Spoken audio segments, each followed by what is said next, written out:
अस्सलामुअलैकुम। Horror stories के एक न्यू एपिसोड के साथ मैं हूं मजहर मलिक। कैसे हैं आप लोग? उम्मीद है खैरियत से होंगे। आज की खौफनाक कहानी जो मैं आपको सुनाने जा रहा हूं, ये मुझे भेजी है राकेश वर्मा ने उदयपुर राजस्थान इंडिया से। राजस्थान के शहर उदयपुर से कोई 70 किलोमीटर दूर रतनगढ़ी नाम से एक छोटा गांव आबाद था। आज से तकरीबन 100 साल पहले इस पूरे इलाके में ठाकुर जुद्रा प्रताप सिंह राठौर का असरो रसूख था। गांव से कुछ फासले पर पहाड़ी के दामन में इसकी एक अजीमो शान हवेली खड़ी थी, जिसे लोग रतनगढ़ी की राज हवेली कहते थे। हर इंसान के साथ जिंदगी में कई ऐसे वाकयात पेश आते हैं जो इंतहाई भयानक और खौफनाक होते हैं। कभी किसी को रात के समय अपनी छत पे किसी ऐसी अजीबुल खलकत वजूद का नजर आना जो उसके पूरे वजूद को ना सिर्फ कपकपाने पे रोंगटे खड़े कर देता है। कोई अपने घर के अंदर, कोई गली के अंदर, कोई जंगल में, कोई किसी वीरान रास्ते में जब किसी अनदेखी मखलूक को देखता है तो इंसान की जिंदगी का वो लम्हा और वो दिन भयानक और खौफनाक यादगार बन जाता है। लेकिन एक दुनिया और भी है जिसे इंसान अपनी आंखों से नहीं देख सकते। पर्दे के पीछे छुपी हुई दुनिया, जिन्नात की दुनिया, जहां ऐसे ऐसे राज छुपे हैं कि अगर इंसान को उन राजों से पर्दा हटाकर उन राजों को दिखाया जाए तो इंसानों को अपनी आंखों पे यकीन ना आए। बहुत सारे लोग अपना होशो हवास खो बैठे, यकीन करना मुश्किल हो जाए। लेकिन आज भी इंसान इस मॉडर्न दौर में उस दुनिया के साथ एक ऐसा नाता कायम करने की कोशिश करता है कि वो अपनी आप को ताकतवर बना सके।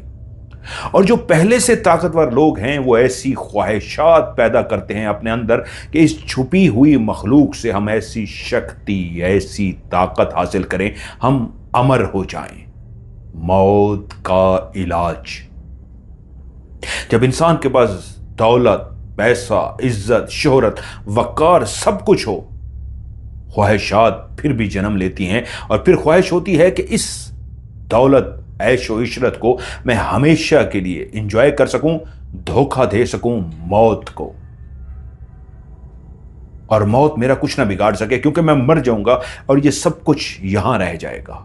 ऐसी ही आज एक भयानक और सच्ची कहानी मैं आप लोगों को सुनाने जा रहा हूं। जैसे मैंने शुरू में कहा, कई राज ऐसे होते हैं जो पर्दे के पीछे छुपे होते हैं। जब उनसे पर्दा हटता है तो इंसान की सोच पे, इंसान की लालच पे कानों को हाथ लगाने को दिल करता है कि इंसान ने इस छुपी हुई मखलूक से ताकत हासिल करने के लिए क्या कुछ कर डाला। ऐसे ही साधु जुद्रेश बाबा उस बहुत बड़ी पुरानी हवेली के अंदर से बाहर निकल रहे थे। एक बहुत बड़ी शानदार हवेली जिसके अंदर कई कमरे बने हुए थे, और उन कमरों के ऊपर भी एक और पोर्शन बना हुआ था जहां पे भी नायाब फर्नीचर के साथ साथ बेइंतहा कालीन, बेइंतहा खिड़कियों पे डले हुए पर्दे, और हर चीज ऐसी जगमगा रही थी कि देखने वालों की आंखें खुली की खुली रह जाएं। इस आलीशान हवेली से निकलने वाले वो साधु बाबा उस बड़े से गेट को खोलकर बाहर आ गए थे, और उन्हीं की तरह के कई और साधु जो उनके मुंतजिर थे उनसे सुनने के लिए क्या हुआ, क्या पता चला। उन कई साधुओं के बीच में कुछ गांव के लोग भी मौजूद थे जो बेचैन थे उस हकीकत को जानने के लिए जो उस हवेली के ऊपर गुजरी थी। और तब सुरदेश बाबा ने बोलना शुरू किया।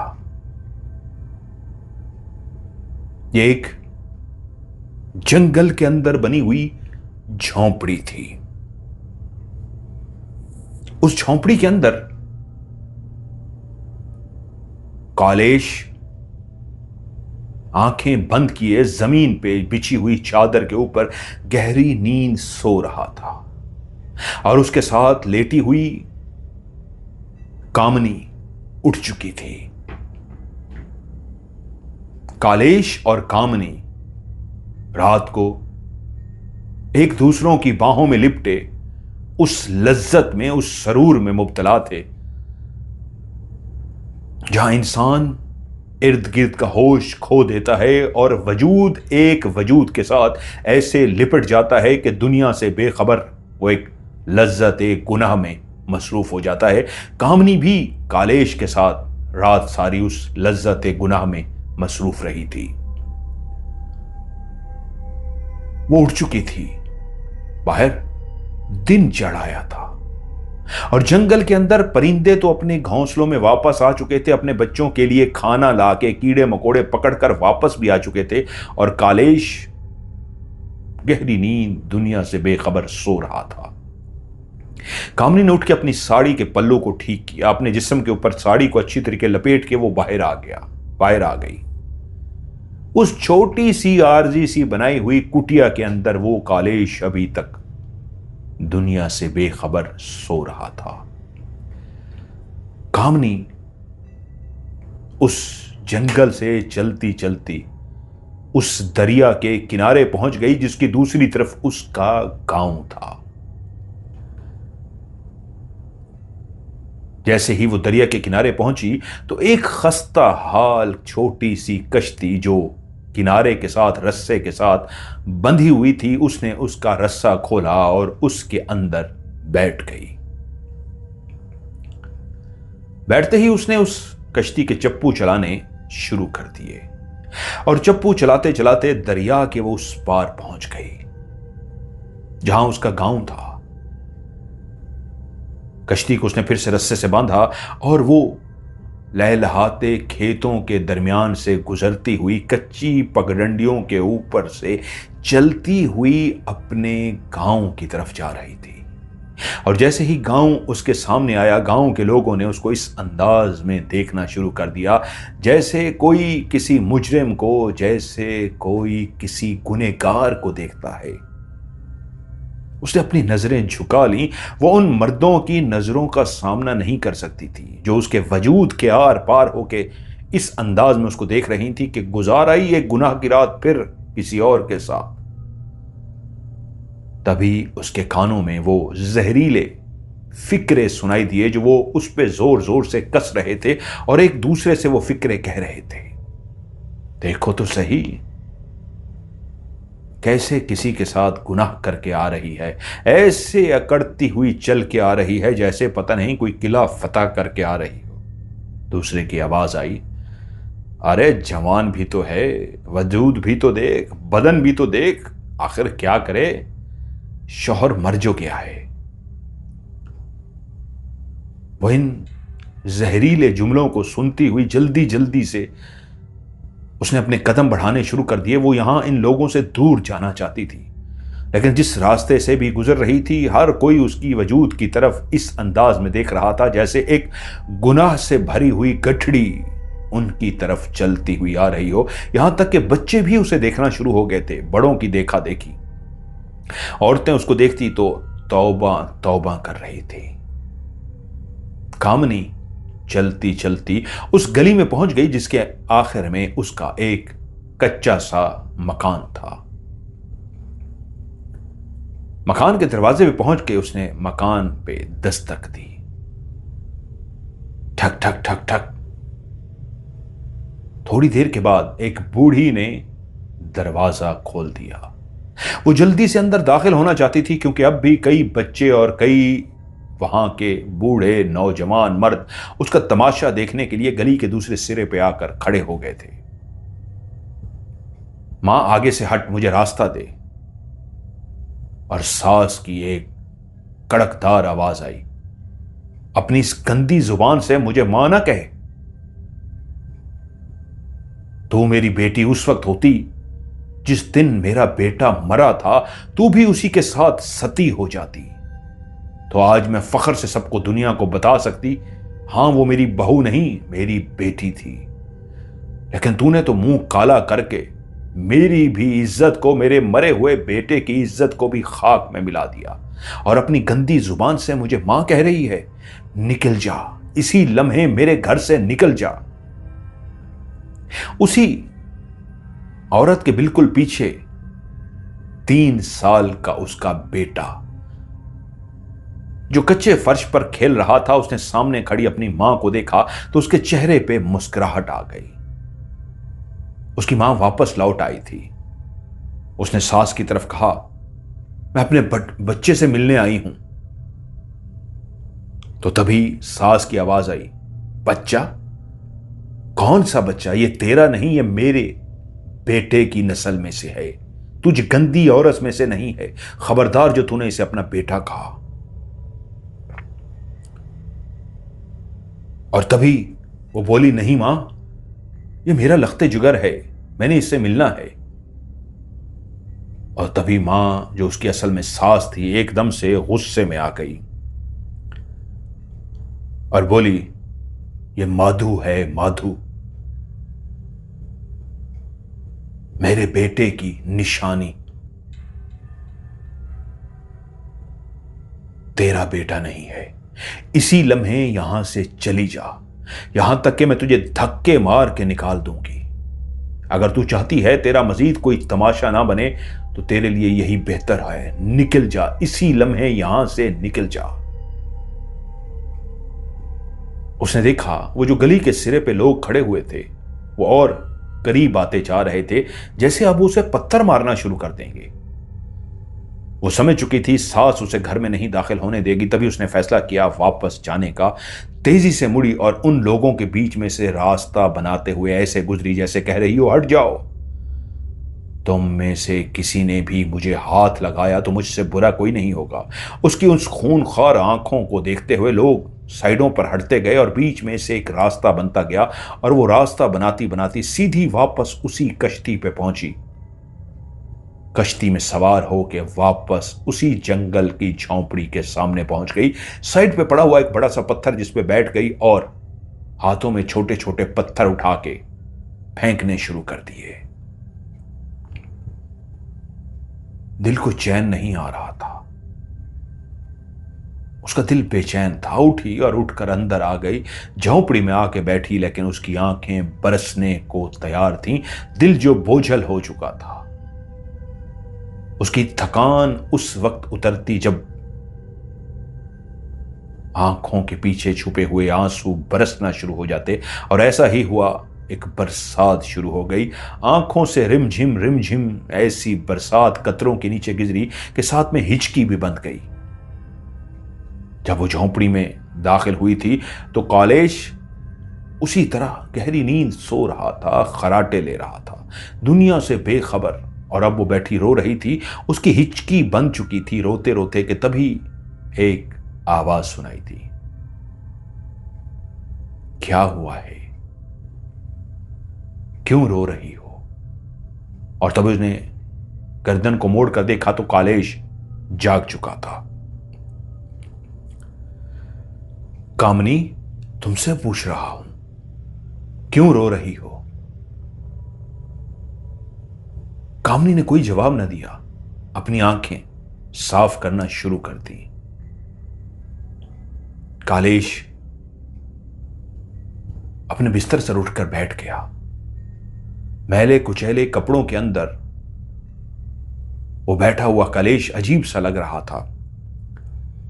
तभी उसने करीब जाके कामनी को गले लगा लिया। जैसे ही उसने कामनी को गले लगाया तो उससे बोला, बता क्या हुआ है?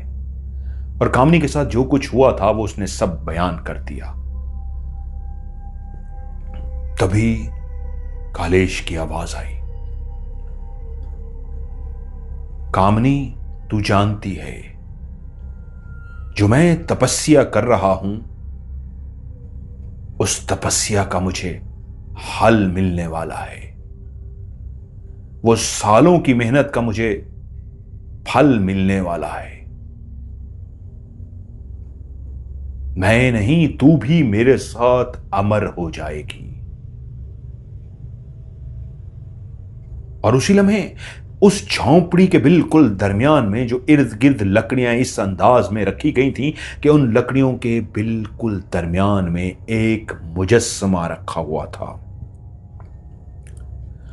और वो था अगनारिक देवता का मुजस्समा। अगनारिक देवता का एक ऐसा शैतानी मुजस्समा बनाया गया था जिसके इर्द गिर्द हर वक्त लकड़ियां जलती रहती थीं, और उस लकड़ियों से निकलने वाली आग और आग की तपिश से वो मुजस्समा लाल सुर्ख हो जाता था। रात सारी भी इस झोंपड़ी में लकड़ियां जलती रही थी, और उन लकड़ियों की तपिश ने, उस लकड़ियों की आग ने उस अगनारिक देवता को लाल सुर्ख कर दिया था। हर रात उस देवता को आग देनी होती थी। वो आग ही उस देवता की खुराक थी। अभी भी लकड़ियां बुझ चुकी थीं, लेकिन उसकी तपिश महसूस होती थी कि वो देवता जो उसके अंदर मौजूद है वो अभी भी शदीद गर्म है। कि तभी कालेश ने उस देवता की तरफ देखा और कहा, अगनारिक देवता का वक्त पूरा होने वाला है। 100 साल पूरे होने वाले हैं, और फिर मैं अकेला अमर नहीं होऊंगा, तू मेरी रानी बनेगी, तू भी मेरे साथ अमर हो जाएगी। मौत को हम धोखा दे देंगे, मौत कभी भी नहीं आ सकेगी, ना मुझे ना तुझे। तू इन लोगों की बातों को दिल को क्यों सवार करती है? तू ये क्यों नहीं सोचती तेरे पास दुनिया और जहान की हर चीज होगी? सिर्फ 2 दिन रह गए हैं, 2 दिन के बाद क्या होगा जो तेरे पास नहीं होगा? दुनिया तेरे कदमों में होगी, मेरी तू रानी होगी। क्या तू नहीं जानती? क्या मैं तुझे नहीं बता सका कि क्या हुआ है? वो चुप सी हो गई, और तभी एकदम से उसने अपने हाथ जोड़े और अगनारिक देवता के आगे आंखें बंद करके ऐसे बैठ गया जैसे वो कोई पूजा करने लगा हो। वहीं पे वो गहरे ख्यालों में चला गया। उस गांव के अंदर ठाकुर, जिनका दबदबा, जिनका रोब, जिनकी जमीनें, जिनकी जायदाद, इतना कुछ था कि पूरे इलाके में और इर्द गिर्द के गांव में भी ठाकुर जुद्रा प्रताप सिंह राठौर मशहूर व मारूफ हस्ती थे। वहीं पे उन्होंने एक हवेली खरीदी, बहुत पुरानी हवेली, बहुत बड़े रकबे पर बनी हुई थी। वो चाहते थे उस हवेली को तुड़वा कर उसी से मिलती जुलती एक शानदार हवेली कायम की जाए। अपने दौर की तो वो शानदार हवेली थी, लेकिन अब वक्त के साथ उसकी दरो दीवार पुराने हो चुके थे। वो चाहते थे ऐसी शानदार हवेली बनाए। उन्होंने मजदूरों को बुलाया और हवेली को गिराने का हुक्म दे दिया। हवेली की दरो दीवार को गिरा दिया गया, लेकिन जैसे ही नीचे दोबारा से खुदाई की गई तो वहीं पे मजदूरों को एक चमड़े के अंदर लिपटी हुई कोई चीज मिली, और उसी लम्हे राठौर साहब वही मौजूद थे। मुलाजिम ने, मजदूर ने वो चमड़े में लिपटी हुई चीज उनको कोई थमाई कि ये देखिए हजूर, ये क्या है? ठाकुर जुद्रा प्रताप सिंह राठौर ने उस किताब को देखा। पढ़े लिखे थे, अपने वक्त के बेहतरीन ज़हीन शातिर इंसान थे। किताब को देखते ही समझ गए कि ये कोई नायाब किताब है, लेकिन एकदम से कहा, और कोई फजूल सी चीज़ मिली है, छोड़ो, तुम अपना काम जारी रखो। मजदूरों ने काम शुरू कर दिया। किताब को उन्होंने एक साइड पे इस तरह रख दिया जैसे उनके लिए कोई गैर ज़रूरी चीज़ हो। मजदूर काम करके जब जा चुके तो उस किताब को लेकर वो अपने घर पहुंचे। जब उस किताब को खोला गया तो उस किताब को पढ़ते ही वो समझ गए वो एक ऐसी नायाब किताब थी जिसको चमड़े के अंदर लपेटा गया था, और वो इतनी पुरानी किताब थी कि उसके सफ़ों को पलटने के लिए एहतियात बरतनी पड़ती थी, वरना इतने सफ़े खस्ता और पुराने हो चुके थे कि अगर सफ़े को पलटते हुए आप केयर नहीं करेंगे तो सफ़े का वो हिस्सा आपकी उंगलियों पे चिमटना शुरू हो जाता था। बहुत एहतियात के साथ वो किताब को खोलते गए और पढ़ते गए। उसके अंदर जहां उन्होंने सारी तहरीर को पढ़ लिया तो वहीं पे कुछ और जबान में मंतर भी लिखे गए थे, जिनको वो पढ़ते गए और उनको समझ आ गया कि इसको पढ़ना कैसे है। वो किताब क्या थी? एक मुजस्मा थी एक ऐसे मंत्र का, जहां पे उस मंत्र को कैसे पढ़ना है ये भी सिखाया गया था और एक एक चीज बताई गई थी। किताब को पढ़ने के बाद वो हैरान रह गए। उस किताब में लिखा था, अगर कोई शख्स इस किताब पे अमल करना चाहे तो ठीक 100 साल बाद उसकी एक इच्छा पूरी हो जाएगी।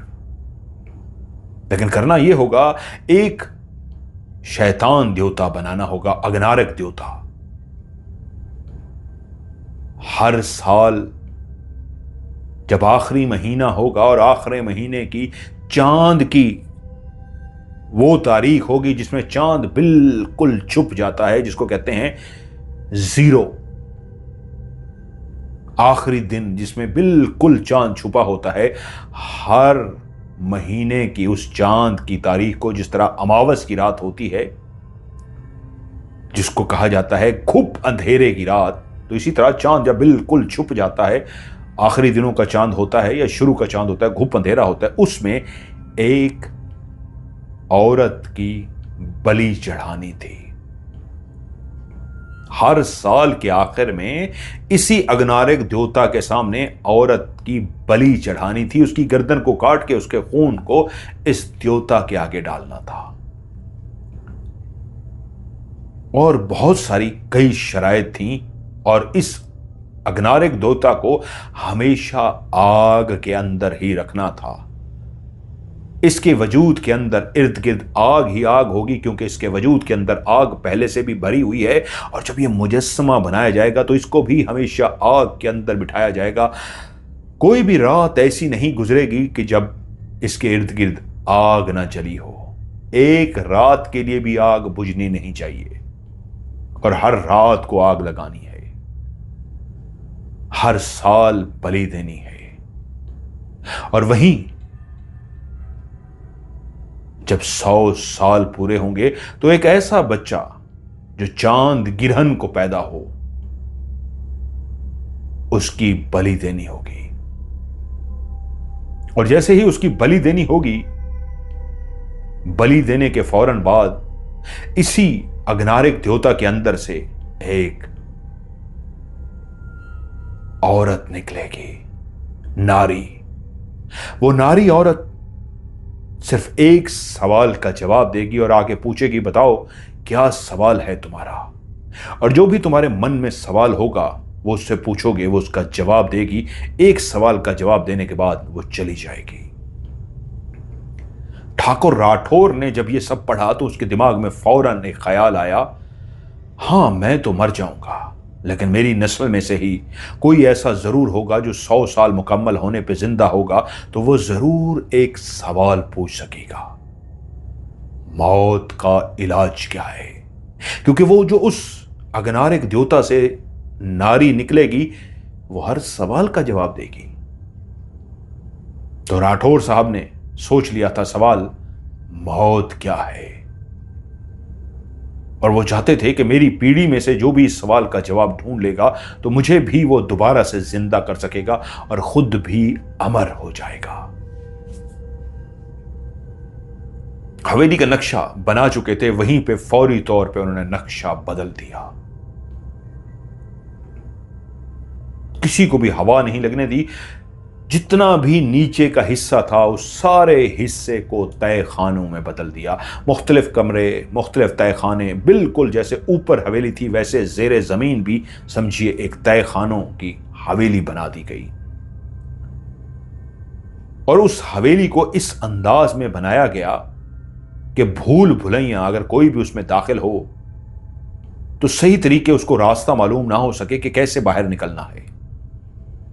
वहीं उस हवेली के तय खाने के बीचों बीच उसने एक बड़ा सा मंदिर बनवाया। लोगों को कहा कि मैं मंदिर बनवाने जा रहा हूं, मैं अब इबादत किया करूंगा। लेकिन वो मंदिर नहीं था, वो उस शैतान देवता का कमरा बनाया जा रहा था जिसकी छत को काफी ऊंचा बनाया गया था।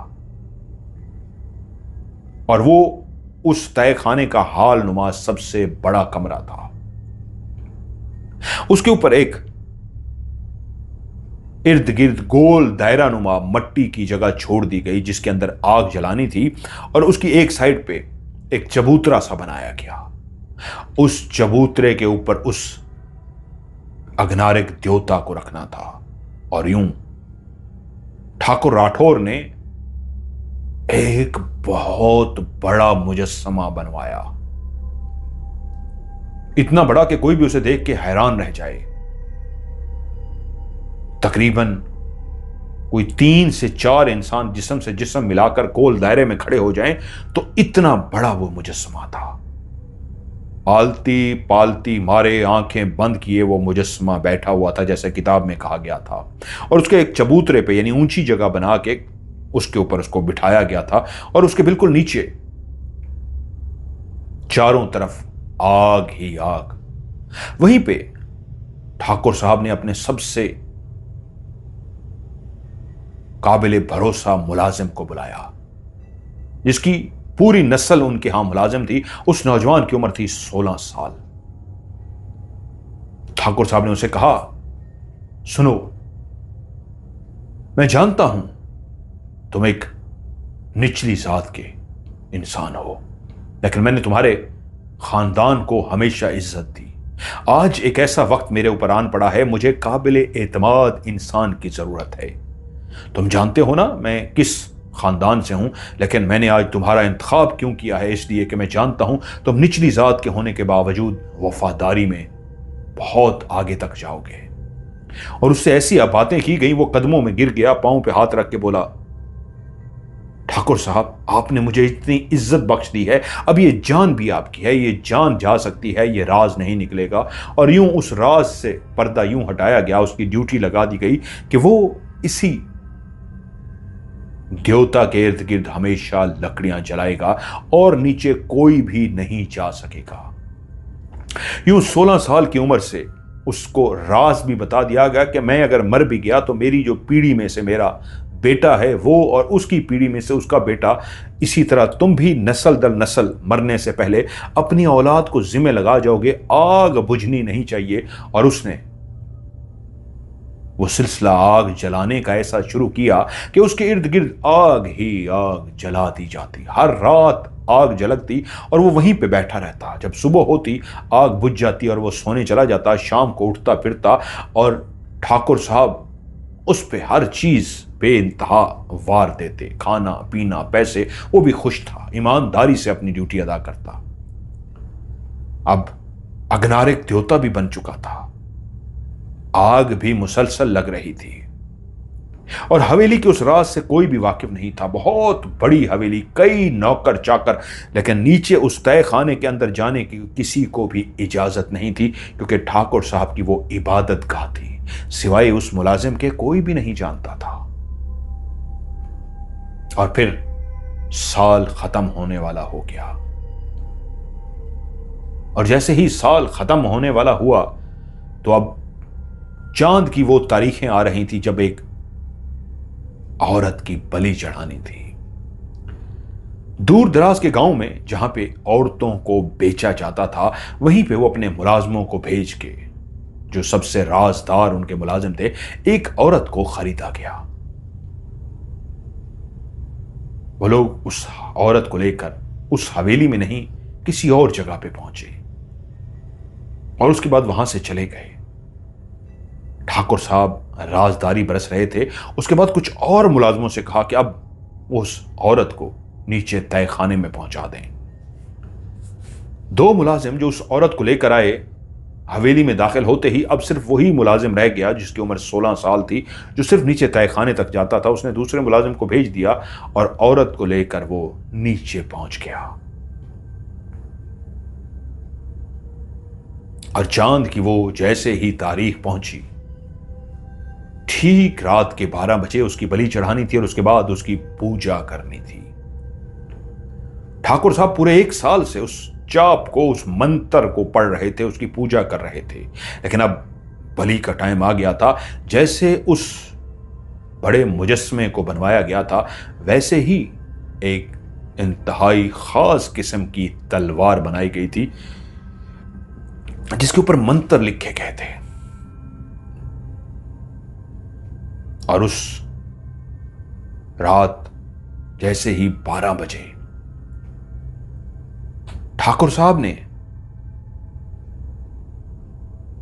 उस औरत का अपने हाथ से तलवार का वार करके सर तन से जुदा कर दिया और उसके गर्दन से फुआरे की तरह जो खून गिरना शुरू हो गया था, उसको धक्का देके उस जलती हुई आग के अंदर फेंक दिया, यहां तक कि उसकी गर्दन से निकलने वाला खून उसी चबूतरे पे गिरना शुरू हो गया जहां पे वो आलती पालती मारे बैठा हुआ था देवता। और यूं ये पहली बलि पूरी हुई। वही नौजवान जो राजदार था, उसे बुलाया गया और बाकी उस औरत का उसी आग के साथ इस अंदाज में उसको जलाया गया कि उसकी हड्डियां भी राख बन गईं। फिर से पूजा का अमल शुरू हुआ। आए रोजाना की बुनियाद पे पूजा होती और साल बाद बलि चढ़ाई जाती। ठाकुर साहब जानते थे वो जिंदगी के उस हिस्से में हैं कि वो अपनी जिंदगी में तो इस अमल को मुकम्मल नहीं कर सकेंगे, लेकिन वो अपने बेटे, जिनका नाम था ठाकुर देवेंद्र सिंह राठौर, उसको वो बता चुके थे कि अगर मैं मर गया तो तुमने इसको कंटिन्यू रखना है, तुमने इस अमल को पूरा करना है, हर साल बलि चढ़ानी है और पूजा करते रहना है। ये आग कभी बुझनी नहीं चाहिए, एक रात के लिए भी नहीं। और ऐसा ही हुआ। ठाकुर रुद्रा प्रताप सिंह राठौर जब इस दुनिया से चले गए तो उनका बेटा ठाकुर देवेंद्र सिंह राठौर उस अमल को जारी रखे रहा। वो वही पूजा करता। उस कमरे की, उस हाल नुमा कमरे की दरो दीवार पे वो मंत्र लिख दिए गए थे ताकि कोई भूल भी जाए तो सामने उन मंत्र को देखकर पढ़ सके। उस बड़े से हाल के अंदर आग जलती थी और जैसे ही 12 बजते अमल शुरू हो जाता। वो एक मुख्तसर सा अमल था, 5 से 10 मिनट का अमल। वक्त गुजरता रहा, कितनी ही औरतों को बलि चढ़ा दिया गया, सिर्फ इस ख्वाहिश पे कि मौत का इलाज ढूंढा जा सके। दादा इस उम्मीद पे मर गया था कि मेरा जो पोता होगा, मेरा बेटा ना भी कर सका तो जो मेरा पोता होगा वो जरूर मौत का इलाज ढूंढेगा तो मुझे भी दोबारा से जिंदा करेगा, खुद भी अमर हो जाएगा और अपने बाप को भी जिंदा करेगा। और फिर ऐसा ही हुआ। ठाकुर देवेंद्र सिंह राठौर इस अमल को जारी रखे रहा। जब उसको अंदाजा हुआ अब वो भी बुढ़ापे की तरफ जा रहा है, शायद वो भी ये 100 साल का जो टाइम पीरियड है इसमें वो जिंदा ना रह सके, तो उसने अपने बेटे कालेश से कहा, कालेश मैं अगर मर गया तो वहां आग तो जलती रहेगी, लेकिन तुम्हें अब वो पूजा करनी होगी और हर साल बलि चढ़ानी होगी। और जब 99 ईयर पूरे हो जाएंगे, आखिरी साल होगा, 100 साल होने वाले होंगे, तो उस साल तुम्हें ढूंढना होगा, क्योंकि इस की शर्त एक ये रखी गई है कि जो उस देवता के सामने मौजूद होगा बलि चढ़ाने के बाद, सवाल पूछेगा उस नारी से जो उस देवता से निकल के आएगी, तो जो सवाल पूछेगा बच्चे को भी उसे ही ढूंढना होगा, उस बच्चे को जो चांद रात को पैदा, जो चांद गिरहन में पैदा हुआ हो, यानी जिस रात चांद गिरहन हो उसी रात ही वो बच्चा पैदा हुआ हो। तो बेटा, तो मुझे तो नहीं लगता कि शायद मैं जिंदा रह सकूं, लेकिन तुम तीसरी पीढ़ी हो, तुम जरूर इसको पूरा करोगे। लेकिन आखिरी साल जब 100 साल होने वाले होंगे, तुम्हें ढूंढना होगा उस बच्चे को जिसकी बलि चढ़ानी है। आखिरी बलि बच्चे की है। 100 साल बाद वो बच्चा जो चांद गिरहन में पैदा हुआ हो। बाप भी मर गया। अब कालेश ने उस अमल को जारी रखा, क्योंकि वो अब 50 साल का हो चुका था। उसकी उम्र भी 50 साल हो गई थी और अब 100 साल पूरे होने वाले थे। वो उस देवता से निकलने वाली नारी से पूछ सकता था, मौत का इलाज क्या है। वो भी हर साल एक औरत की बलि चढ़ाता रहा। अब आखिरी साल आ पहुंचा था। 100 साल मुकम्मल होने वाले थे। 99 ईयर मुकम्मल हो चुके थे। अब उसे तलाश करनी थी एक ऐसे बच्चे की जिसकी वो बलि चढ़ा सके, जो चांद गिरहन को पैदा हुआ हो। एक छोटा मुजस्मा जो वहीं पे मौजूद था, जो पहले से ही बनवा दिया गया था, उस बड़े मुजस्मे के साथ अग्नारेक देवता का एक छोटा मुजस्मा भी, कि जब वो बच्चे की तलाश में निकलेगा तो हर रात वो उस मुजस्मे के इर्द गिर्द आग जला कर रखेगा। वहां हवेली के अंदर मुलाजिम, और यहां वो खुद, और उसने ऐसा ही किया, एक साधु का रूप अपनाया। साधु का रूप अपना के वो निकल पड़ा। कई गांव में जब वो साधु बनकर बैठता तो गांव के मासूम लोग अपनी दिल की हाजतें, मुरादें, मन्नतें पूरी करवाने के लिए उसके पास आते, और जो भी उसके पास चल के आता वो उनमें से ढूंढने की कोशिश करता किसी ऐसे बच्चे को जो चांद गिरहन में पैदा हुआ हो। लेकिन हर रात सोने से पहले वो जिस जगह पे भी कयाम करता, वहीं पे उस मुजस्मे को रख के उसके इर्द गिर्द लकड़ियां रखता, और रात सारी उन लकड़ियों को आग लगाकर तपिश पहुंचाता उस अग्नारेक देवता को। 6 महीने से ज्यादा अरसा हो चुका था उसे भटकते भटकते भटकते, और फिर वो एक गांव पहुंचा। उस गांव में भी वो साधु का रूप धारे बैठा हुआ था। गांव के कई लोग उसके पास आए। कई लोगों की भगवान मन्नतें पूरी कर देता है।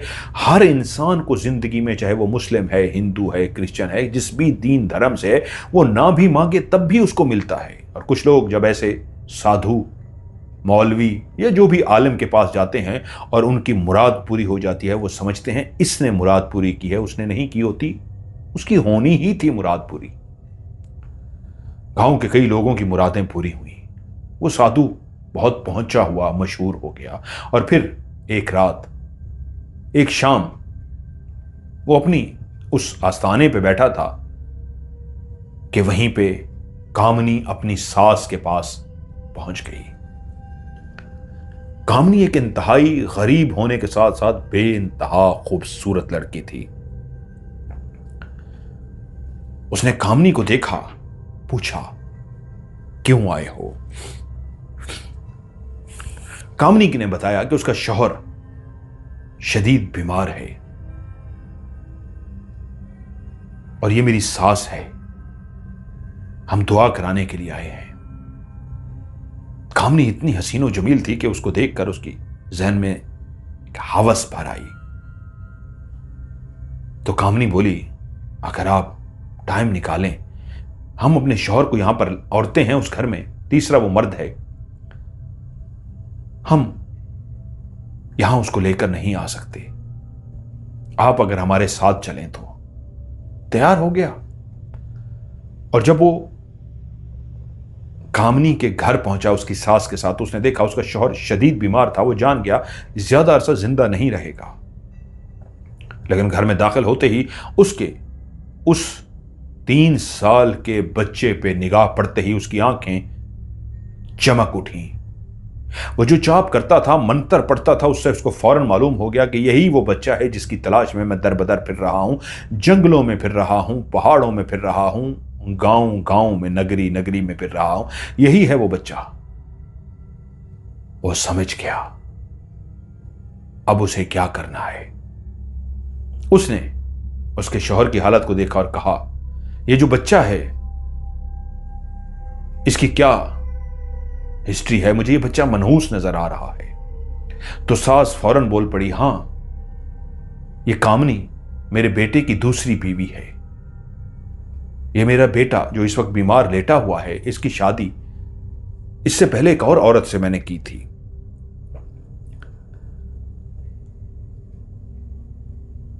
इसका नाम रामदास है। ये इसकी पहली बीवी से बेटा पैदा हुआ था। हम उस रात को कैसे भूल सकते हैं? उस रात को चांद गिरहन हुआ था, और जिस रात ये पैदा हुआ था, चांद गिरहन की रात, उसकी मां उसी वक्त मर गई थी। और अब कुछ अरसे बाद मेरा बेटा रामदास भी बिस्तर पे पड़ा हुआ है। कालेश बोला, बहुत देर कर दी तुम लोगों ने मुझ तक पहुंचते हुए। अब ये मरने के करीब है, अब इसे कोई नहीं बचा सकता, लेकिन मैं इसके लिए दुआ जरूर करूंगा, आगे वाली मंजिल इसकी आसान हो।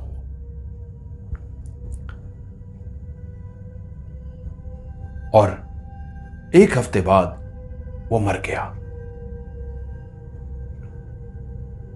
अब उस गांव की एक जो रस्म थी वो ये थी कि जब शौहर मरता था तो बीवी को भी उसके साथ ही जला दिया जाता, सती कर दिया जाता।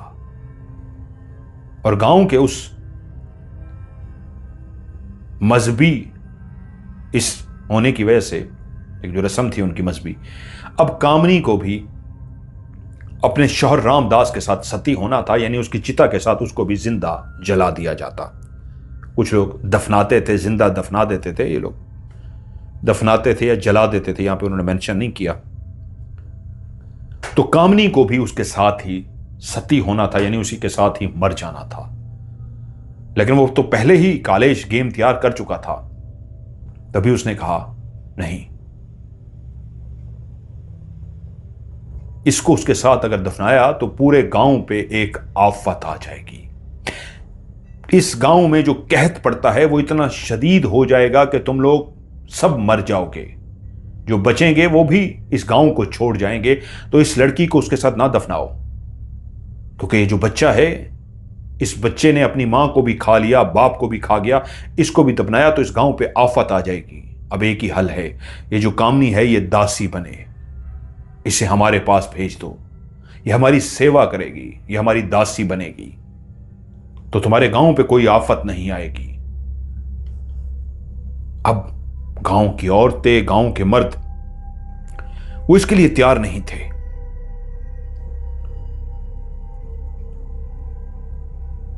कि हम लड़की को नहीं भेजेंगे, लेकिन गांव के जो कुछ बुजुर्ग थे उन्होंने कहा, ये साधु बहुत पहुंचे हुए हैं, अगर वो ऐसा कह रहे हैं तो हमें उनकी बात सुननी होगी। अगर हमने उनकी बात ना सुनी तो वाकई गांव पे जो हर 3 साल बाद कहत आता है, जो अजाब आता है, वो बढ़ जाएगा। और यूं गांव के उन बुजुर्गों के कहने पे कामनी को साधु के पास भेज दिया गया, कालेश के पास। कामनी खुद भी नहीं चाहती थी कि वो कालेश के पास जाए, और उसकी सास भी नहीं चाहती थी, लेकिन गांव के बुजुर्गों की वजह से ऐसा किया गया। अब वो उसी के साथ रहना शुरू हो गई। शुरू में तो उसने उसके साथ कोई भी गलत जिस्मानी ताल्लुक नहीं बनाया, कालेश ने,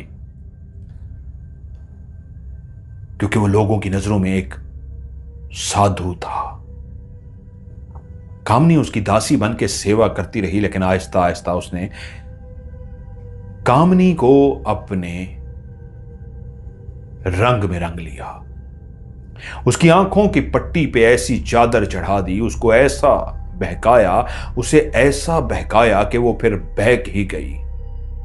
जौहर तो वैसे भी मर चुका था। जब वो उसके पास आई थी, वो जिंदा बची ही इसलिए थी कि साधु ने उसे बिठाकर कह दिया था कि अगर मैं कह देता हां इसे भी उसके साथ दफना दो तो तुम मर चुकी होती, सती हो चुकी होती। अगर तुम आज जिंदा हो तो मेरी वजह से हो। तुम्हें मेरा एहसानमंद होना चाहिए। ये जिंदगी तुम्हें मेरी वजह से मिली है। अब बस तुम्हारे लिए बेहतर यही है कि मैं जो कहता हूं वो करती जाओ। अगर अभी भी मैंने गांव वालों से कह दिया कि नहीं यही बदबख्त है, कहत इसी की वजह से आता है, तो वो तुम्हें मेरे कहने पे मार डालेंगे। मेरी बात मानोगी तो मैं तुम्हें रानी बनाऊंगा, मैं तुम्हें सब कुछ दूंगा। वो उसे डराता डराता कायल करने में कामयाब हो गया, यहां तक कि कामिनी उसकी बातों में आ गई और जैसा कहता गया वो वैसी करती गई, यहां तक कि वो हर रात उसके बिस्तर की जीनत बनती, वो अपने जिस्म की भूख मिटाता और हर रात उसकी वो मदद कैसे करती कि वो उस आग को इस अंदाज में जला कर रखती कि रात सारी आग जलती रहती। पहले वो काम खुद करता था, अब दासी होने की वजह से ये काम कामनी को करना पड़ता। कामनी उस आग को जलाए रखती, लेकिन अब गांव के लोग उससे नफरत करना शुरू हो गए थे। शायद उनके बीच में जो जिस्मानी ताल्लुक था वो छुपा नहीं रह सका था।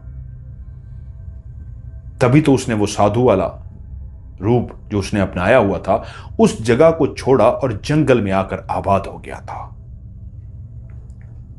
अब वो और कामनी उसी जंगल की झोंपड़ी में रहते थे और आज बैठी वो रो रही थी।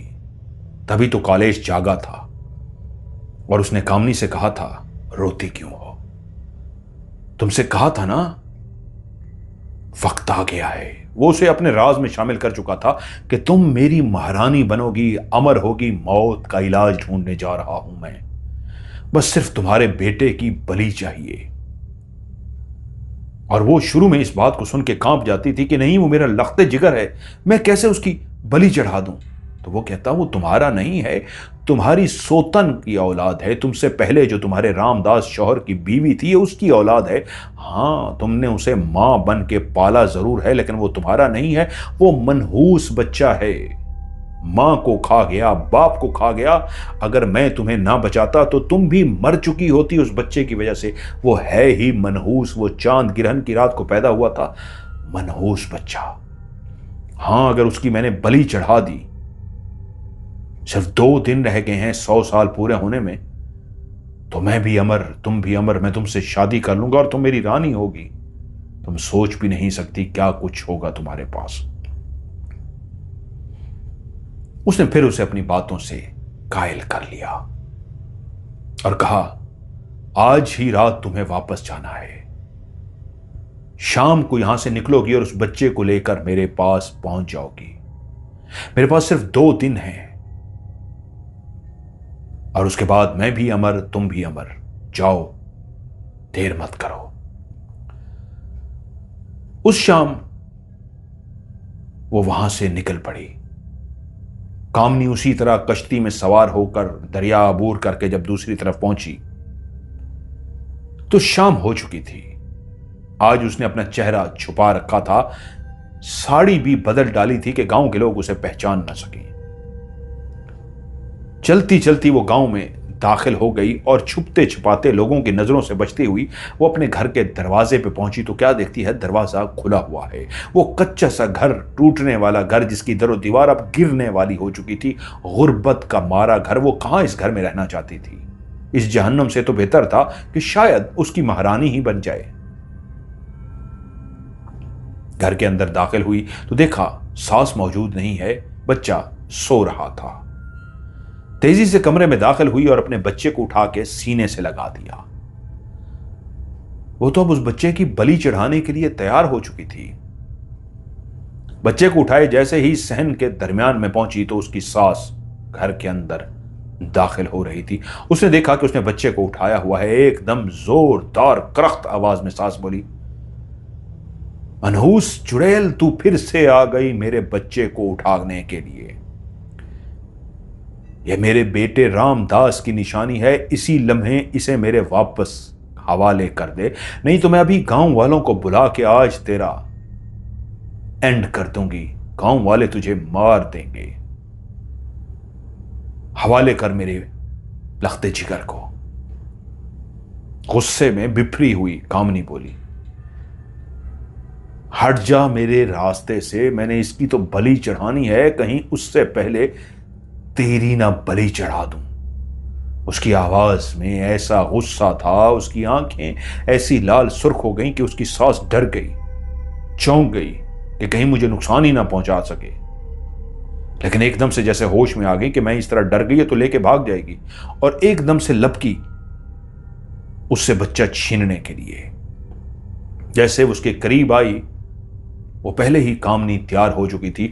उसने इतना जोरदार धक्का दिया अपनी सास को, जो उसके लिए तैयार ही नहीं थी। बूढ़ी सी सास उड़ती हुई इतनी जोर से दीवार के अंदर उसका सर जाके लगा कि उसके मुंह से एक जोरदार चीख निकली और धड़म से वो नीचे गिरी और बेहोश हो गई। उसके सर से खून निकल रहा था। कामनी ने तेजी के साथ दरवाजा अबूर किया और तकरीबन दौड़ती हुई गली के अंदर से भागती हुई पहुंचती, इस अंदाज में मुड़ मुड़ कर पीछे देखती कि कोई आ नहीं रहा, कोई मेरा पीछा तो नहीं कर रहा। चलती चलती चलती वो दरिया की उस किनारे पे पहुंच गई जहां पे उसकी कश्ती बंधी हुई थी। जल्दी से वो कश्ती में बैठी, दरिया अबूर करने के लिए रवाना हो गई।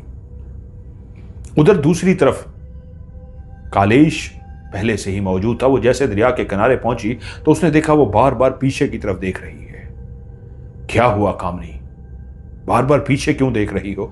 उसने कहा कोई मेरे पीछे तो नहीं आ रहा। उसने कहा डरने की जरूरत नहीं, बस ये आज हमारी आखिरी रात थी, बस अभी हम रुकेंगे ही नहीं, कोई हम तक पहुंच ही नहीं सकेगा, चलो मेरे साथ। वो उसको पकड़कर उसका हाथ थामे जंगल के दूसरी तरफ जाना शुरू हो गए।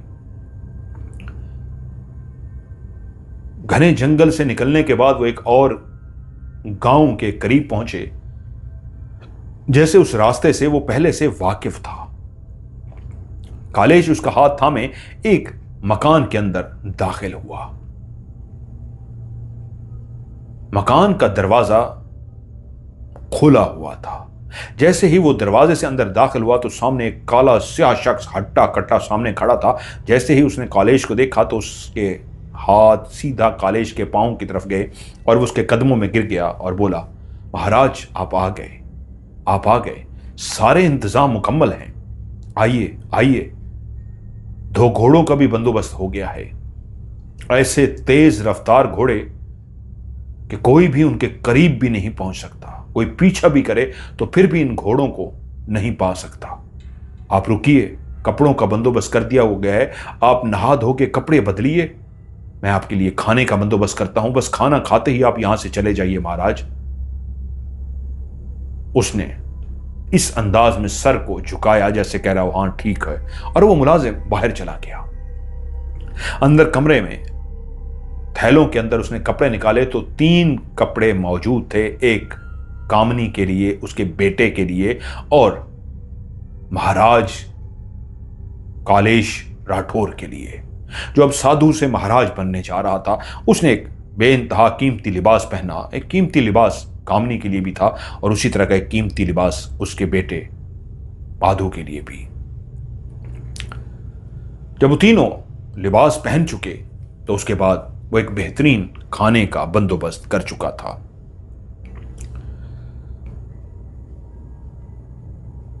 माधु बहुत खुश था, वो जाग चुका था, पहले सोया हुआ था, लेकिन जब उसने अपनी मां को देखा, वो अपनी मां के सीने से चिपटा हुआ है, तो वो बहुत ज्यादा खुश था, क्योंकि उसने तो पाला था। जब वो उसकी मां मर गई थी, माधु की मां, पहली बीवी रामदास की, और फौरी तौर पे उसकी मां ने शादी कर दी थी कि इस बच्चे को कौन पालेगा, तो कामनी से ही शादी की थी और कामनी ने भी उस बच्चे को, जो अभी कुछ महीनों का था, मां बन के पाला था, इसलिए वो बच्चा उसे अपनी मां समझता था। खाना खाने के बाद वो दोनों घोड़ों पर सवार हुए। कालेश ने माधु को अपने आगे घोड़े पर सवार किया, क्योंकि वो पहली दफा गरीब औरत थी। कामनी पहली दफा घोड़े पे बैठ रही थी, बच्चे को संभाल ना सकती, दोनों हाथों से उस घोड़े के रस्सियों को पकड़ना था। तो उसने बच्चे को जब अपने आगे बिठाया तो वो मां भी साथ थी, बच्चा खुश था, पहली दफा घोड़े पे बैठ रहा था। यूं दोनों घोड़ों पर सवार हो गए और तीसरा बच्चा भी अब कालेश के आगे बैठा हुआ था। वाकई उस मुलाजिम ने सही कहा था, वो घोड़े नहीं थे, वो तो हवा से बातें करने वाले ऐसे घोड़े थे जिनको पकड़ना क्या, उनके करीब जाना भी मुश्किल था। और वो तेजी से घोड़े दौड़ाते हुए जा रहे थे। उस मुलाजिम ने रास्ते के लिए उनको खाने पीने का सामान भी दे दिया था, क्योंकि एक लंबा रास्ता, जहां पे जंगल भी, सहरा भी, कई रास्तों को अबूर करके उन्होंने पहुंचना था। खाने पीने का सामान दिए, कहीं वो रुकते, आराम करते, घोड़ों को भी चारा खिलाते, खुद खाना खाते, पानी पीते, फिर से सवार होते।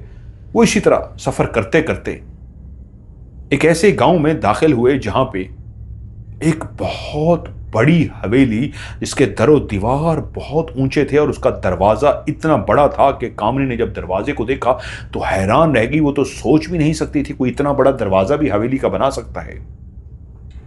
और वो दरवाजा खुला हुआ था, इतनी बड़ी हवेली का दरवाजा। वो घोड़ों पर सवार होकर अंदर दाखिल हो गए और कामनी ये देख के परेशान हो गई, कोई मुलाजिम नहीं, कोई रोकने वाला नहीं, कोई चौकीदार नहीं, कोई गेट पे नहीं, कुछ भी नहीं, जैसे हवेली में कोई बंदा ही ना हो।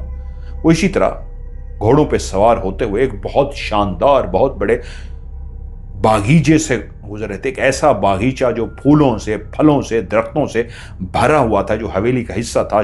दोनों तरफ फलदार दरख्त, फूल, कलियां, और दरमियान में से रास्ता बना हुआ था। उस रास्ते से घोड़े से चलते चलते बड़ी सी इमारत के सामने पहुंच गए और उस इमारत के दरवाजे के सामने एक मुलाजिम खड़ा था। जैसे ही ये दोनों घोड़े से नीचे उतरे, कालेश ने बच्चे को भी नीचे उतार दिया। मुलाजिम फौरन उनके कदमों में गिर गया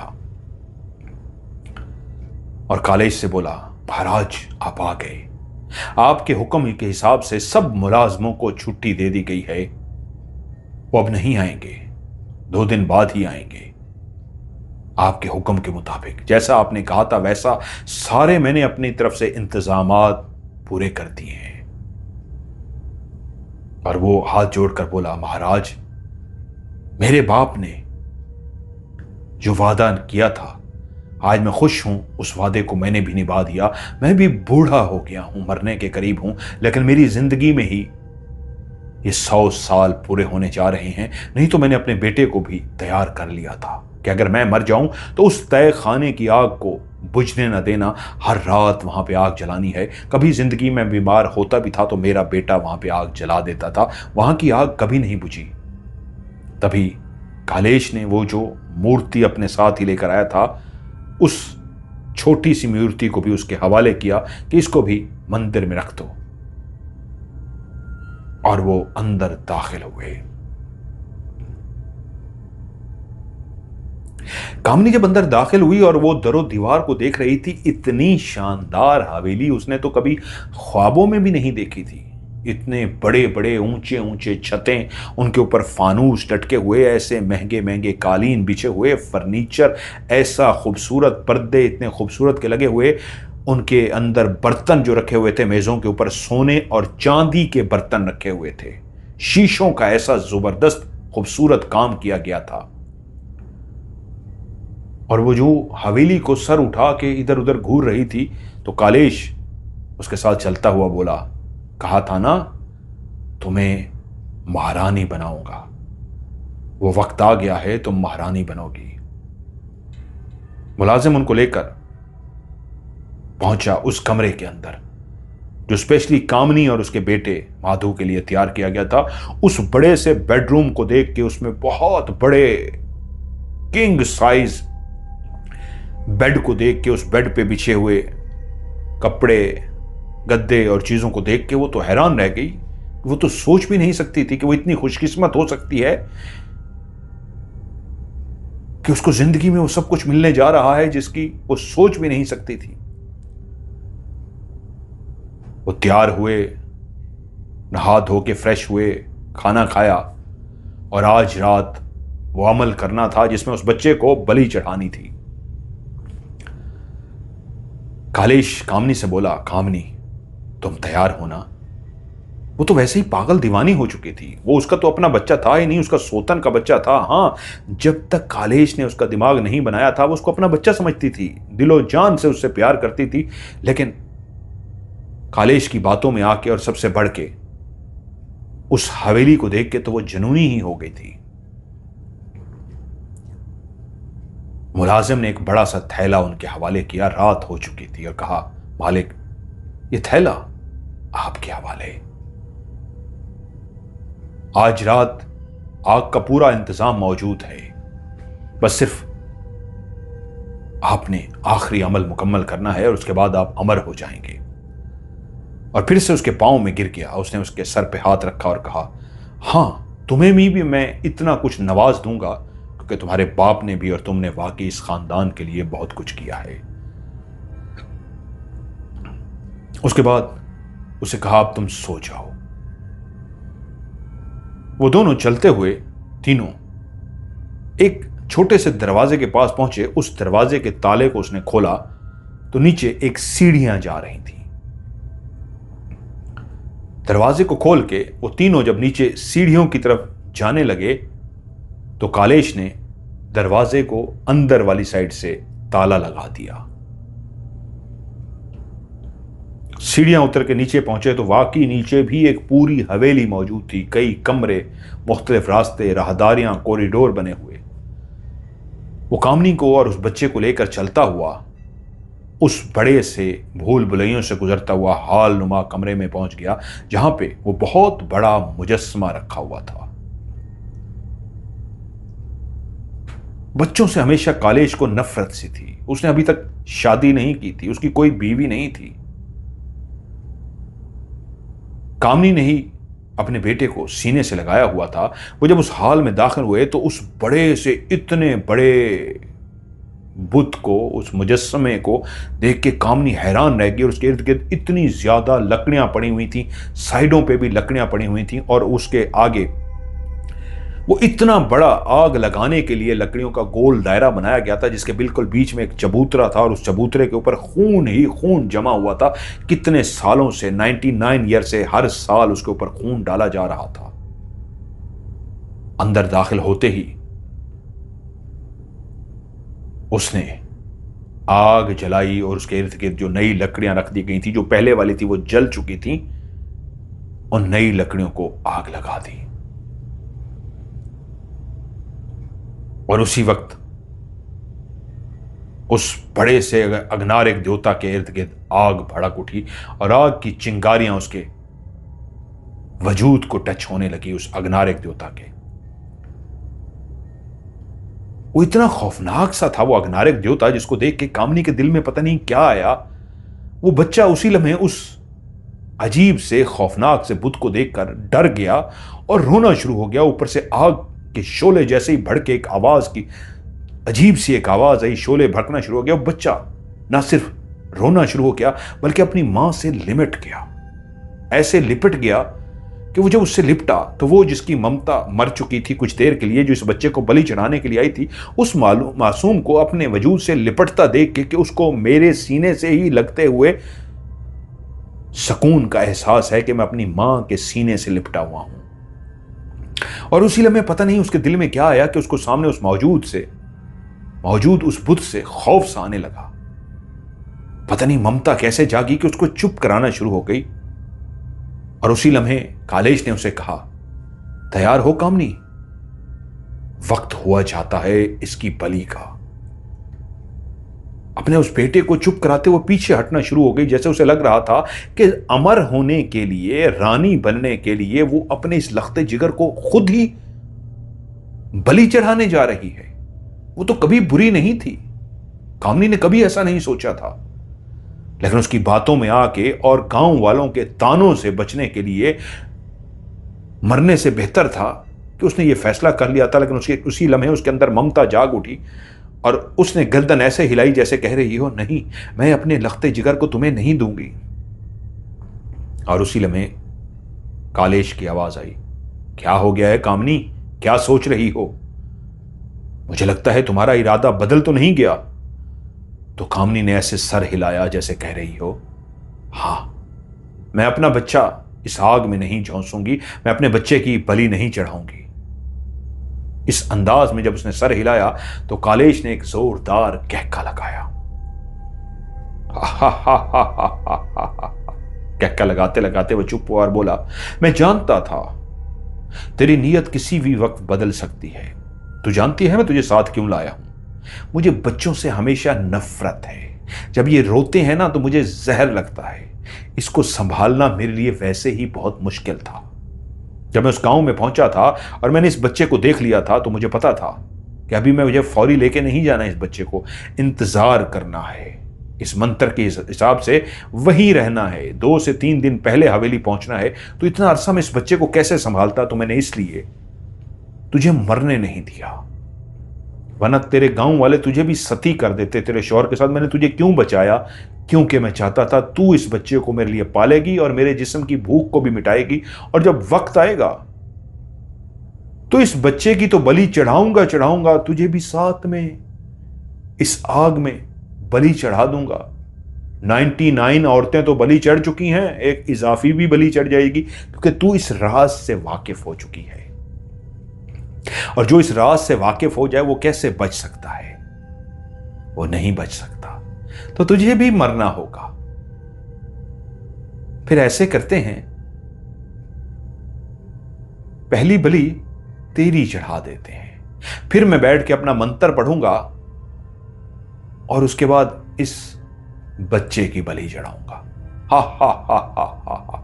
वो हंसता हंसता उस दीवार पे लगी हुई उस खास तलवार की तरफ बढ़ा जिसके ऊपर अजीब सी इबारत कुछ लिखी हुई थी, और वो खून से भरी हुई तलवार थी जिसपे खून के कतरे लोथड़े खुश्क हो चुके थे, उसको साफ नहीं किया जाता था। एक जो रूल बताए गए थे उस अमल के कि बलि चढ़ाने के बाद उस तलवार को साफ नहीं करना, तो वो एक अजीब भयानक सी तलवार बन चुकी थी। उसने तलवार को दोनों हाथों से पकड़ा और वहीं पे उसने कहका लगाया, और जैसे ही मुड़ा, वो इसके लिए तैयार नहीं था क्योंकि कामनी अपने बच्चे को जमीन पे बिठा के जो मुसलसल रो रहा था, एक बड़ा सा उसने डंडा अपने हाथ में पकड़ लिया था। 50 साल का वो कालेश था, वो 24-25 साल की नौजवान लड़की थी, ताकत से भरपूर। वो तलवार लेके मुड़ा ही था कि उसने जोरदार डंडा, जो जलाने के लिए कोई लकड़ी थी, इतने जोर से उसके मुंह पे वार किया कि उसकी गाल पे और सर पे इतने जोर से वो लकड़ी लगी कि उसके 3 से 4 दांत टूट गए, उसकी गाल फट गई और खून बहना शुरू हो गया। उसकी पूरी गाल फट गई, इतने जोर से वो डंडा मारा गया था, दांत तक टूट गए। एक लम्हे में उसे झटका लगा, तलवार उसके हाथ से गिर गई। वो वार इतना जोरदार था और इतने जोर से उसकी गाल को चीरा गया काटा गया था, दांत तक तोड़ दिए गए थे उसके, कि उसने सर को झटका दिया, मुंह से खून बह रहा था कि वो औरत बोली, मैं अपने बच्चे को बलि नहीं चढ़ाने दूंगी। ये क्या हुआ इसको? अगर मैंने जन्म नहीं दिया लेकिन है तो मेरा ही ना। मां कहती, मैं इसको अपना बेटा कहती हूं, मां हूं इसकी मैं। वो जिस तरह मुझसे चिपका है, मैं कैसे उसकी बलि चढ़ा दूं? मुझे कुछ नहीं चाहिए। रुक, आज मैं तेरी बलि चढ़ाऊंगी। इससे पहले वो आगे बढ़ती, एकदम फुर्ती से उसने तलवार उठाई और इतनी जोर से वार किया, कामनी की गर्दन कटकर दूर जा गिरी। और उसका कटा हुआ वजूद जो गिरने लगा था, उसने जल्दी से उसको पकड़ा और पकड़ के आग में धंस दिया। और बोला आई थी मेरी बलि चढ़ाने, लेकिन वो जो डंडा उसको पड़ चुका था वो इतना जोर से पड़ गया था, इतना जोर से पड़ गया था, उसकी बर्दाश्त से बाहर हो गया था। अब वहां के कानून रूल जो बनाए गए थे उस हिसाब से वो बाहर नहीं जा सकता था, टाइम हो चुका था। वो बच्चा जो मुसलसल पीछे बैठा रोए जा रहा था, वो नीचे बैठा पढ़ने के लिए, लेकिन उसकी दांत की शदीद, एक दांत तो बकायदा टूटा नहीं था लेकिन लटक गया था, उसको खींच भी नहीं पा रहा था, पूरा चेहरा फटा हुआ था इतना शदीद, क्योंकि उसका कान भी फट गया था, कान से भी खून निकल रहा था और गाल पूरी फट गई थी और इतना दांतों का उसका शदीद दर्द था, एक पूरी साइड उसकी दर्द कर रही थी कि उसे लगा मुझे बाहर चले जाना चाहिए। उसने कहा अगर मैं बाहर चला गया तो 100 साल की मेहनत खत्म हो जाएगी, मुझे बर्दाश्त करना होगा। जैसे कैसे वो बैठ गया। वो जो 5 से 10 मिनट पढ़ना था उसे भूल रहा था क्योंकि उसका दिमाग माउफ हो रहा था, वो चोट इतनी गहरी थी, फिर भी उसने दीवारों से देख देख के पढ़ा, जैसे कैसे उसने पढ़ लिया। और उसके बाद वो लहराता हुआ उस बच्चे की तरफ पड़ा, उससे चला नहीं जा रहा था, उसकी हालत खराब हो रही थी। वो चलता चलता उस बच्चे की तरफ गया, उस रोते हुए बच्चे को पकड़ कर आया और पता नहीं कैसे उसने तलवार का वार किया, उसकी गर्दन को भी काटा और उसकी बलि चढ़ा दी, उसका खून उसी चबूतरे पे डाल दिया और बच्चे को फेंक दिया और वो खुद भी जमीन पर गिर गया। अब उसकी आंखें बंद हो रही थी, वो मदहोशी किसी कैफियत में जा रहा था। वो चोट उसके लिए बहुत शदीद साबित हुई थी और वो जो दर्द पूरे हिस्से का था नाकाबिले बर्दाश्त होता जा रहा था। उसे फौरी तौर पे इमदाद की जरूरत थी, वरना वो किसी लम्हे भी बेहोश हो जाता। उसने याद ही नहीं वो लाइनें उसने 5-10 दफा कैसे पढ़ी, लेकिन वो वहीं गिर गया कि थोड़ी ही देर के बाद आग के शोले, उस बच्चे का खून उस चबूतरे पे पड़ते ही ऐसे आग के शोले बढ़ गए कि आसमान को जैसे छू रहे हों, जैसे छत को वो शोले छू रहे हों, और आग ऐसी भड़क उठी, ऐसी तेज हो गई कि देखते ही देखते, वो तो बेहोश पड़ा हुआ था, वो पूरा जो बड़ा सा देवते का मुजस्मा था, वो देवता का मुजस्मा जमीन के अंदर धंसना शुरू हो गया, जैसे पूरी आग उसको अपनी लपेट में ले रही हो। आग उसको अपनी लपेट में लेती गई, लेती गई, लेती गई, यहां तक कि उसने अपनी एक आंख से देखा तो आग उस पूरे अगनारक देवता के मुजस्मे को अपनी लपेट में लेकर गायब कर चुकी। तो वहीं उसके अंदर से एक इंतहाई आग की बनी हुई नारी मखलूक, इंतहाई हसीनो जमील औरत, जिसके पूरे वजूद पे आग ही आग थी, सिर्फ एक चेहरा और बाल ऐसे थे जिस पे आग नहीं थी। ऐसी हसीनो जमील उसने जिंदगी में कभी देखी ही नहीं थी। और वो नीचे जमीन पर पड़ा करा रहा था, हाय मेरा दांत, मैं मर गया, मुझे बचा लो, मेरा दांत। दर्द की शिद्दत उसे पागल बना रही थी कि वो नारी मखलूक उसी आग के अंदर से निकली जिसके पूरे वजूद में खून की जगह पे आग ही आग थी, आग के शोले निकल रहे थे। हसीनो जमील वो नारी औरत चलती हुई उसके करीब आई और इंतहाई प्यार से बोली, बोलो क्या सवाल है तुम्हारा। उसकी दर्द की शिद्दत इतनी बढ़ चुकी थी कि अपने उसी गाल के नीचे उसने हाथ रखा हुआ था और दर्द से कराते हुए उसके मुंह से निकला, मेरा दांत, मैं मर जाऊंगा, दांत का दर्द मुझे खत्म किए जा रहे हैं, मेरे दांत का दर्द ठीक कर दो। वो तो अपने आपे में नहीं था, वो तो एक मदहोशी किसी कैफियत में था। वो तो दर्द से ऐसा करा रहा था कि उसको समझ ही कुछ नहीं आ रही थी, बार बार वो यही कही जा रहा था। और जैसे ही वो मुतरन्नम सी आवाज में, इंतहाई तहकमाना लेकिन इंतहाई प्यारी सी आवाज में बोली थी, बताओ क्या सवाल है तुम्हारा, तो उसके मुंह से यही निकला, मेरा दांत दर्द से फटा जा रहा है, मेरा दांत का दर्द खत्म कर दो, मुझे बचा लो, मेरे दांत का दर्द खत्म करो। तो एकदम से उसकी आवाज आई, ठीक है, ये मैं तुम्हें देकर जा रही हूं, ये दांतों में लगा लेना, तुम ठीक हो जाओगे। और उसने हाथ जो आग के बने हुए थे उसके अंदर से एक छोटी सी शीशी बरामद हुई और उसने नीचे फेंक दी। उसी वक्त मुड़ी चलती हुई फिर से उस आग की लपेट में जब जाने लगी तो वो एकदम से होश में आया कि ये मैंने क्या कहा है, दांत दर्द, अरे मैंने तो मौत का इलाज मांगना था। तो एकदम से जैसे होश में आ गया, दर्द को भूल के वो एकदम से बोला, नहीं नहीं, मुझे मुझे मुझे मौत का इलाज चाहिए, मेरी बात सुनो, तुम्हें अग्नि तुम्हें तुम्हें तुम्हें उससे बोला ही कुछ ना चाह रहा हो,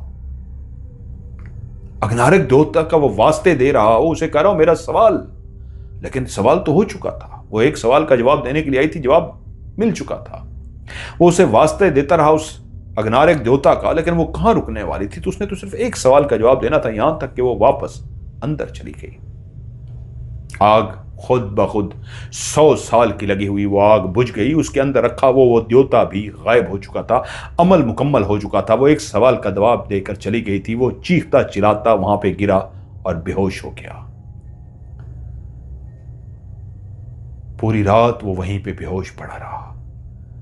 सुबह जब उसे होश आया, वो जैसे कैसे चलता हुआ बाहर तो पहुंच गया, लेकिन वो कहके लगा रहा था। जोर जोर से कहके लगाते लगाते वो चीखना शुरू कर देता, अपने मुंह को नोचता, अपने बालों को नोचता। वो मुलाजिम जो उसका अकेला मौजूद था, वो उस वक्त के हकीम जो भी था, उनको बुला के लाया, लेकिन उसकी हालत संभल नहीं रही थी। वो अजीब से अजीब होता जा रहा था, यहां तक कि बाकी मुलाजिम भी पहुंच गए। उनको 2 दिन का टाइम दिया गया था। सब आगे हवेली में जमा हो गए, लेकिन कालेश की हालत अजीब थी। एक दीवाना जो हंसता भी था, रोता भी था, अपने आप को नोचता भी था, जिसका पूरा ये हिस्सा फट चुका था।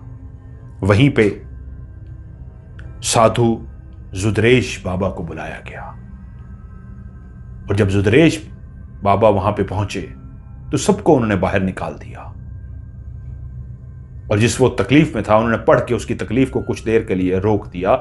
उसकी तकलीफ बंद हो गई। तो बोले, अब बताओ। जैसे वो अपने अमल से चाहते थे कि इसकी कहानी सुन सकें। क्या कहानी है? क्योंकि वो साधु बाबा, क्या नाम लिखा है उसका, जुदरेश बाबा, उसकी कहानी सुनना चाहते थे। तो कुछ देर के लिए उसे उन्होंने नॉर्मल कर दिया, और फिर कालेश ने अपनी कहानी सुनानी शुरू कर दी। वो जब सब कुछ सुना चुका तो उसके बाद फिर से वो उसी तरह कहके लगाना शुरू हो गया, और पागलों की तरह रोना शुरू हो गया, हंसना शुरू हो गया, अपने आप को नोचना शुरू कर दिया। और साधु बाबा जब उस कमरे से बाहर निकले तो सब मुलाजिम पूछना चाहते थे क्या हुआ। तो उन्होंने कहा, इसका कोई इलाज नहीं है, दुनिया में इसका कोई इलाज नहीं कर सकता। और जब इस तरह चलते हुए अपने बाकी साधुओं के पास पहुंचे, बाकी साधु भी उनकी स्टोरी सुनने के लिए बेचैन थे, और वहीं पे उन्होंने बैठ के उसकी कहानी सुना दी थी। और ठीक 2 रातें सिर्फ गुजार सका था कालेश। उसके बाद कालेश उसी नीचे तय खाने में मुर्दा हालत में पाया गया था।